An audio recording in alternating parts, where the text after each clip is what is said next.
The Congo Basin rainforests are the home of the bonobos. These great apes are extremely shy.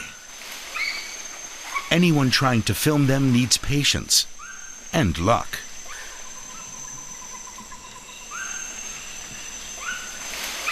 Bonobos spend most of their time in the treetops, foraging for leaves and fruit.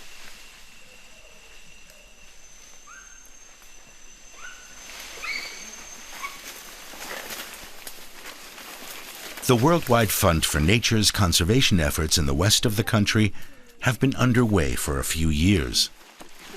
Primatologist Livia Wittiger and her colleagues got up early to go and look for the bonobos. Bonobos build a nest every night out of branches that they weave together to make a sort of platform. It's a way of ensuring that they're protected, and of course it provides them with a place that's dry. This nest here is about 6 meters above ground, but you can find others that are up to 25 meters above ground. Some of them are very high.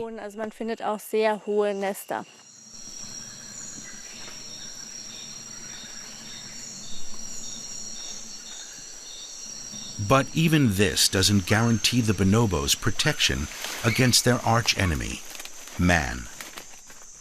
Coming across bonobos who are still alive is always a relief for Livia Wittiger and her team. The bonobo is an endangered species, only found in the Democratic Republic of Congo.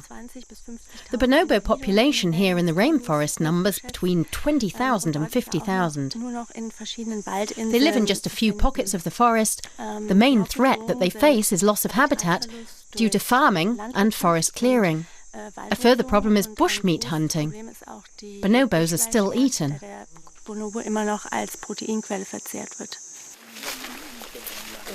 Chiwamba is the WWF Conservation Project's local coordinator. If the rainforests aren't protected, their riches are highly vulnerable to exploitation. The environmentalist wants to ensure that there's enough natural habitat for the bonobos in the long term. We've been working here on bonobo conservation in the Malebo region for 10 years, including getting them used to a human presence.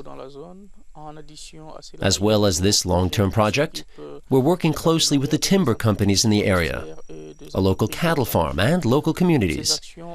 These combined efforts are designed to provide maximum protection of biodiversity, including the bonobos.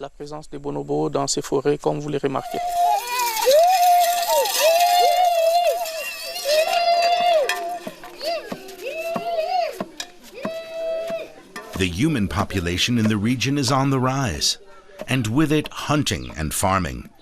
Locals nevertheless support the conservation efforts, which unfortunately is the exception rather than the rule in the country. How much the environment gets protected is up to the village chiefs to decide. The bonobos are not at risk here. It's our tradition to protect them. We don't hunt them, we don't kill them, and if we encounter them in the forest, we treat them with respect. We see them as human.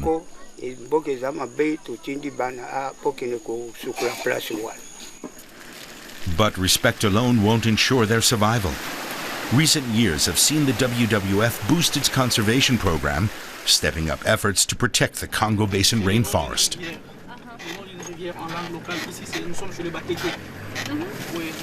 The region is home to great stretches of savanna and grassland. Vast areas have been slashed and burned to make way for cattle farming.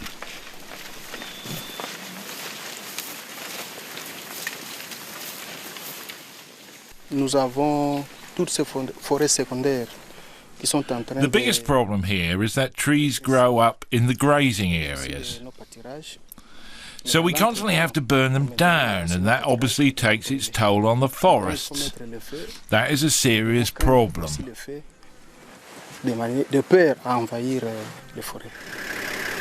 Environmental awareness is an important first step. Conservationists and farmers are working together to tackle the forest fire problem. We train locals in forest management. This also creates jobs, because now there's a call for people trained in fire management. On the one hand, we're helping look after the rainforest and boosting biodiversity, and on the other, we're boosting locals' incomes.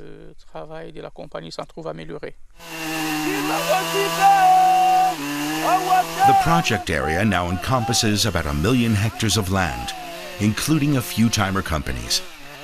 Tropical wood is highly lucrative.